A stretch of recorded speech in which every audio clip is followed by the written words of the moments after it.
Sa ngalan ng Ama, Anak, at ng Espiritu Santo. Amen. O Diyos na mapagmahal, kami po ay nagpupuri, nagpapasalamat sa umagang ito, sa pagkakataong ibinigay mo sa amin. Ikaw ay muling naming pasalamatan, papurihan sa iyong kadakilaan.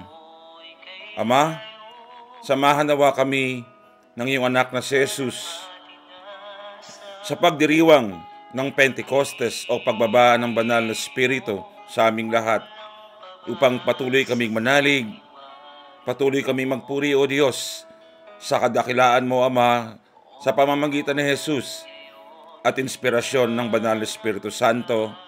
Amen. Sa ngalan ng Ama, Anak, at ng Espiritu Santo. Amen.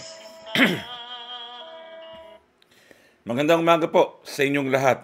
Kayo po ay inaanyayahan ko na huwag makalimot magsimba, magpuri, magpasalamat, manalangin at tanggapin si Jesus sa banal na Eucharistia, sapagkat ngayon ay isa sa pinakamalaki o napakagandang kapistahan, isa sa mga malalalim na pagdiriwang na ibinibigay ng Simbahang Katolika sa atin ay ang tinatawag na kapistahan ng Pentecostes o yung pagbaba ng Banal na Espiritu Santo.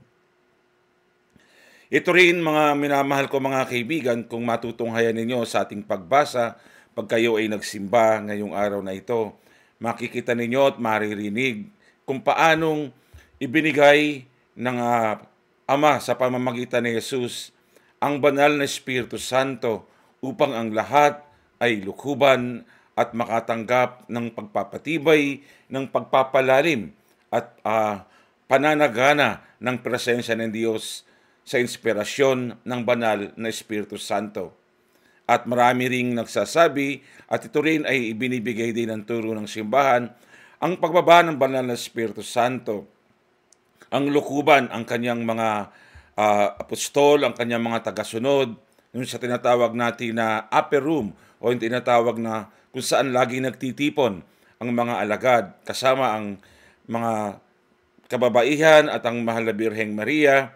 Ang pagbaba ng banal na Espiritu sa bawat isa ay tanda, ay pagbubunsod o paninimula, maaari nating sabihin pagpapasinaya ng tinatawag na kapanganakan ng ating simbahan. Kung si Jesus ay ipinanganak sa tinatawag na katawang pisikal, kung na ipinagdiriwang natin ng banal sa banal na Eucharistia, lalong-lalo na sa panahon ng Kapaskuhan, ito rin ay ipinagdiriwang natin ang tinatawag na pagpapasinaya, ika nga, ng pagsisimula ng simbahan na itinatag ng ating Panginoon. Mga kaibigan, ito ay dapat natin tignan at alalahanin ang bawat kataga na binanggit ng Diyos mula nang siya ay isilang hanggang sa siya ay mamalakaya sa pamamagitan ng kanyang halimbawa, mga himala, sa pamamagitan ng kanyang mga pagtuturo sa lahat saan man siya makarating, ay pumapasok at dumudoon, sumususog sa silang ika nga o kapanganakan ng simbahan na kanyang itinatag sa pamamagitan ni San Pedro at ng kanyang mga alagad, na siyang ating kinikilala at siyang ating tinatanggap hanggang ngayon.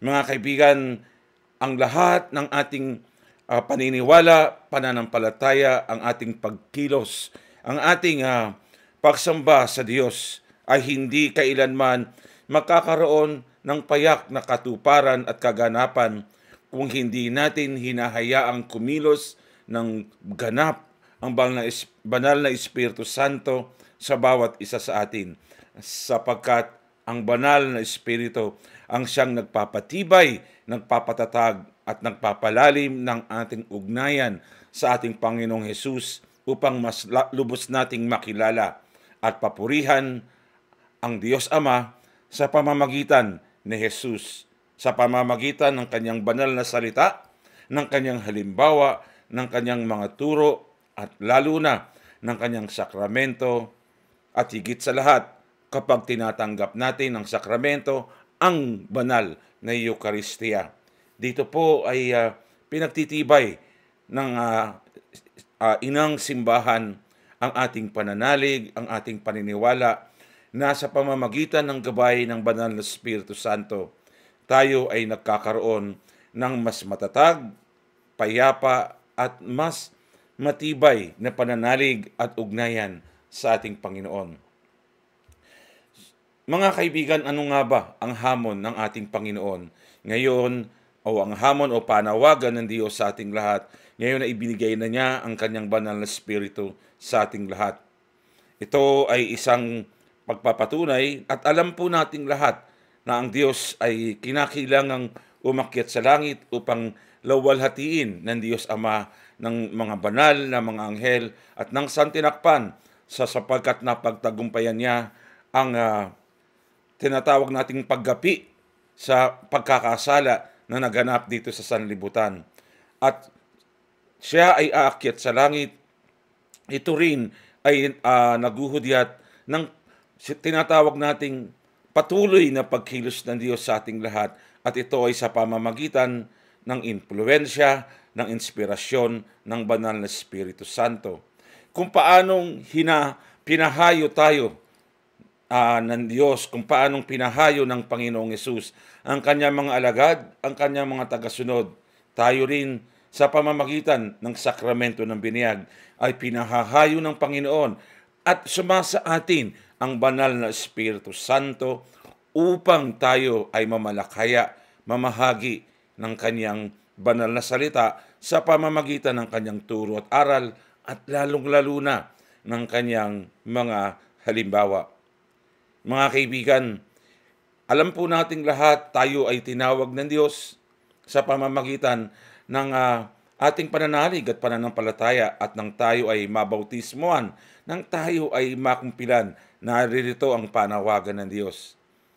Alam nating lahat na hindi tayo ganap at hindi tayo lahat tinawag ng Diyos upang payak na maging tunay na mangangaral at maging mahusay sa atin ang ating pagiging pagsasalita o pamamalakaya sa pamamagitan ng salita ng Diyos o turo at aral ng simbahan o halimbawa na rin, hindi tayo lahat ay maaaring pwedeng maging madre, pari o obispo o sabihin nga sa ibang ebanghelyo, sa ibang mga paniniwala, maging pastor.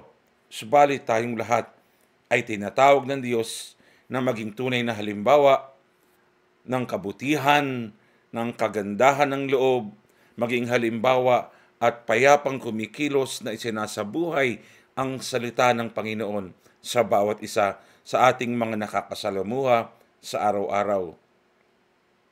Mawawalan po ng saysay, mga minamahal kong mga kaibigan, kung tayo ay hindi natututo at hindi natin sinisimulan na ang kabutihan at ang pagkilos ng banal na Espiritu Santo ay managana sa ating kalooban, sa ating buhay.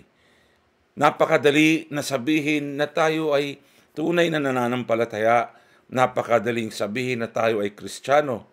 Subalit ito ay nagkakaroon ng tinatawag na pagpapatibay at pagpapalalim kung paano natin pinakikilos ang banal na Espiritu Santo sa ating buhay.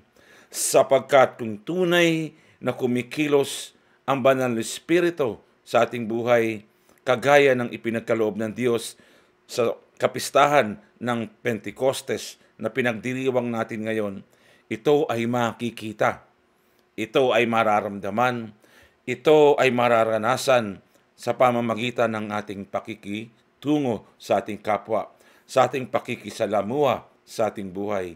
Sapagkat pakikisalamuha sa ating kapwa, sa ating mga nakakasama sa paglilingkod sa simbahan o kahit saan pa man, maaring sa trabaho, sa ating tahanan, sa ating komunidad o maaring sa barangay, kahit saan tayo magpunta.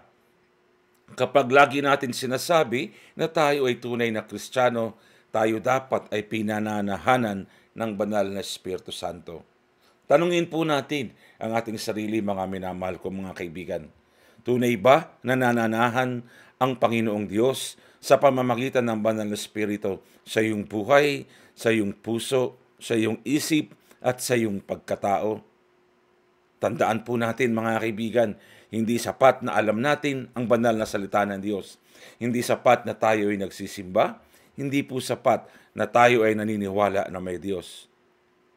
Sa halip, kailangan natin ito punuan ng tunay na pananalig na may pagkilos ng banal na Espiritu Santo sa ating pakikitungo, sa ating pakikipagkapwa, sa ating pakikisalamuha sa lahat. Paano mo masasabi na ang tunay na Diyos ay sumasa iyo sa pamamagitan ng banal na Espiritu Santo kung hanggang ngayon ikaw ay nanlalamang sa iyong kapwa? Paano mo masasabi na ang Diyos ay kumikilos sa iyong buhay kung hanggang sa pagkakataong ito ikaw ay may kinamumuhian, kinapopuotan, at maaaring dumadating sa punto na sinisiraan mo pa ang iyong kapwa? Subalit tayo ay nagsasabi at isinisigaw sa lahat na tayo ay nananalig, nananampalataya at naglilingkod sa Diyos. At sinasabi natin ang banal na Espiritu ay nasa atin. Subalit patuloy tayong napupuot, patuloy tayong nagiging sagabal, at patuloy tayong nanlalamang sa ating kapwa. Nasaan, mga kaibigan, ang pagkilos ng banal na Espiritu Santo? Lagi po nating tatandaan ang pagkilos ng Diyos sa pamamagitan ng banal na Espiritu Santo ay may pagtanggap, may pagkilala, at may banayad na pagbibigay ng ating sarili sa lahat ng bagay na kung saan ang banal na Espiritu ang siyang magiging lakas, tanggulan nating lahat upang maibahagi natin ang ating sarili sa iba. Bagamat tayo ay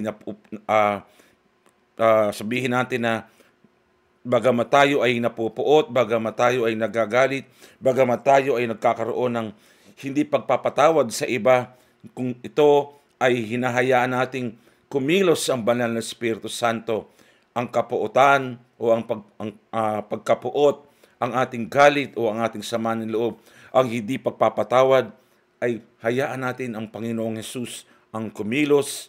Ang Panginoong Diyos sa pamamagitan ng banal na Espiritu Santo ay kikilos sa ating buhay, at ito ay unti-unti natin mapapagtanto, unti-unti natin makikita at mararamdaman na ang lahat ay posible at ang lahat ay magaganap kung inaalay natin ang ating sarili at hinahayaan natin ang banal na Espiritu ng Diyos ang kumilos sa ating lahat.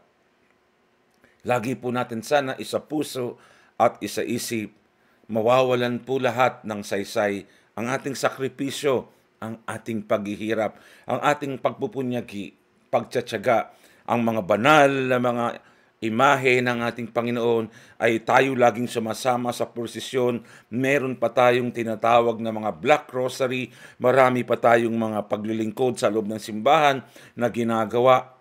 Subalit narito sa ating puso ang puot, ang ating galit, na sa halip tayo ay maging instrumento ng pagkakabuklod, tayo ay nagiging pinangungunahan pa ng dibisyon o pagkakahati-hati, at ginagamit natin ang simbahan upang tayo ay makakuha ng mga tao o mga kasamahan na maniniwala sa atin, impluwensya ng ating kakayahan, ng ating yaman o ng ating talino, ng ating kapangyarihan. Kung ito ay nangyayari sa atin at hindi tayo nagiging daan upang maging magkasama at magkaisa ang lahat, wala ang banal na Espiritu sa ating lahat. Hindi kumikilos, ito ay nasa ilalim lang natin ng kaibuturan natin, ngunit hindi ito gumagalaw, hindi ito kumikilos dahil tayo ay punong-puno ng pansarili nating kapakanan. Kaya kaibigan, wag po natin sayangin ang Pentecost Sunday. Wag po natin sayangin ang pagkakataong ito na kung saan ipinapahayag ng Diyos ang paglukob ng banal na Espiritu sa bawat isa sa ating lahat. Mamalakaya tayo maging payak, maging ganap, at maging hamon sa ating lahat Hindi ganun kadali. Alam po natin lahat yan. Hindi ganun kasimple. Pero kung sisimulan natin at hahayaan natin ang Panginoong Diyos, hahayaan natin ang banal na Espiritu na kumilos sa ating lahat. Ang lahat ng mga negatibo at nahihirapan tayong tanggalin sa ating buhay ay unti-unti, banayad at payapang aalisin ng Diyos sa atin. At tayo mismo ay magdidesisyon na kaya na natin lisanin ang gawang hindi mabuti upang maialay ang bawat bagay na ginagawa natin sa loob ng simbahan, sa loob ng komunidad o sa trabaho man, alang-alang sa pagbibigay puri, pagmamahal, at pagluwalhati sa pangalan ng Diyos. Tandaan po natin lahat yan. Ang lahat ng bagay na ginawa ng Diyos para sa atin ay hindi magkakaroon ng tunay na kahulugan, hindi magkakaroon ng tunay na pagkakatagumpay ng ibinigay ng Diyos sa ating lahat. Kung tayo ay nananatili sa buhay ng may puot, sa buhay ng hindi pagpapatawad, sa buhay ng may paninira sa ating kapwa, sa buhay ng ating kasakiman, pagmamagaling at pagmamarunong sa maraming bagay na naaapakan natin ang ating kapwa, hindi kailanman natin pwedeng sabihin na kumikilos ang banal na Espiritu Santo sa ating lahat. Yan po sana ang lagi nating tignan, mga minamahal kong mga kaibigan. Yan po sana ang ating maging tunay na halimbawa upang lagi natin makita at makilala ang pagkilos ng Diyos kung tayo ay may kababaan ng loob at hayaan natin ang banal na Espiritu ang kimilos para sa ating lahat. Amen. Sa ngalan ng Ama, Anak at ang Espiritu Santo. Amen. Panginoon Diyos, tulungan mo kami, Panginoon. Samahan mo kami lagi sa aming laban, sa aming pakikibaka dito sa mundo.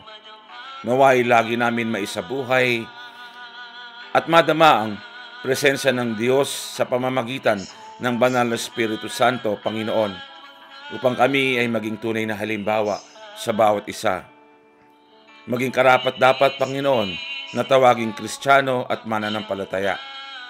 Maging karapat-dapat sa iyong banal na harapan, sa kabila ng aming kahinaan, ay pagsisikapan namin, Panginoon, makita, madama at masundan ang daan patungo sa iyo at maihayag po namin ang iyong kadakilaan sa pamamagitan ng aming pakikipagkapwa, ng aming pagmamahal, ng aming pagpapatawad at aming pangunawa sa lahat. Amen. Sa ngalan ng Ama, ng Anak at ng Espiritu Santo. Amen. Happy Feast Day po sa inyong lahat. Sa pagbaba ng banal na Espiritu sa ating lahat, Pentecost Sunday, let us all celebrate and affirm the presence of God in our lives. Amen.